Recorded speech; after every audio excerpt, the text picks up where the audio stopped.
The 12th death that has been caused in the last year by ragging, and they're trying to really make some changes. There's several reasons why they think ragging or bullying is more common in India. One is that they think students are trying to mimic what they see in Hollywood and some of the movies. There's certainly been some questions among people that are in the educational world that this might be a caste or class issue, and there's certainly some thought that this might be related to gender and teasing women, freshmen in particular. But India's state and central governments are really trying to make a change now. In fact, Tamil Nadu became the first state in 1997 to pass an anti-ragging law. And in fact, now the Supreme Court is saying that ragging is a human rights abuse, and they're ordering measures to stamp it out. And they're actually now maybe even cutting funding to those universities that have high levels of ragging, and they're not providing them any more resources or money if they have, again, a lot of ragging or bullying. And as a response, now universities are starting anti-ragging support groups. They are starting closed camera circuit TV cameras to actually monitor for things, and certainly putting out lots of posters for education. That's not ragging. That's actually bullying. You know, I remember one time a prosecutor talked about drinking and driving and killing somebody is not an accident. That's a total act of killing someone. Exactly the same with ragging. It's a total act of killing someone if that's what they are doing, and it should be stopped.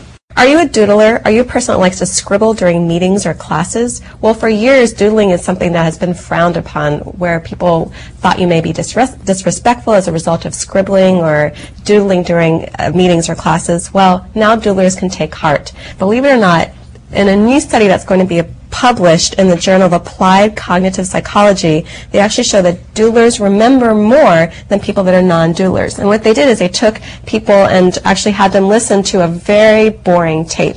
And in fact, those people that were encouraged to doodle and to shade into little areas between lines and circles actually remembered more from the tape than people that didn't doodle at all. And what they think is that doodling aids memory, and they think that doodling allows you to not daydream. And when you daydream, usually think about, for example, your vacation and where you're going to go and how you're going to maybe finance it and where your trips are going to be. And as a result, you start to kind of get further and further from being able to focus on the task at hand. And doodling actually allows you to really stop daydreaming and to really concentrate more on what's going on. So the next time you're in a meeting or in a class and you start doodling or scribbling, remember, it's actually helping you. Moving on, there was another study done by University of Pennsylvania where they say grit in a person. Chutzpah. Yiddish word, chutzpah. Yeah, that is much more important for success than a tremendous amount of intelligence but a roving eye. She did a study on cadets, and she could tell that so many cadets are not going to last. And it happened, the 5 of the cadets that she chose they dropped out in the first year. It's amazing the number of new studies and the areas everybody's going into. But I like this. If you have the grit, you're going to be successful. Folks, you have heard of medical tourism that is thriving in India, Philippines, Thailand. Well, here comes the competition. It is from Japan. Japan wants the wealthy patients, not only from Asia, but from America as well. Everybody knows Japanese are not cheap.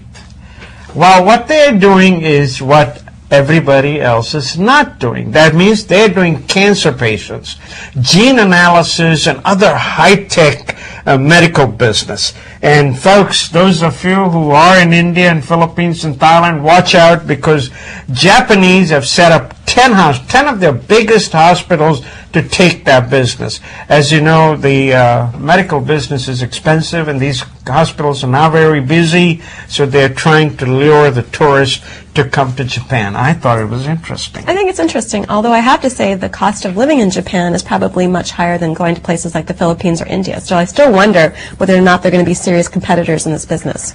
I don't know whether staying in these hospitals is going to be cheap, but at least you are sure. Japanese goods you can depend on. I mean, you know, they are very well made. That's all we have for you folks, but stay tuned. Coming up next is Morning Blend. And folks, you have a wonderful weekend. Namaste. Namaste.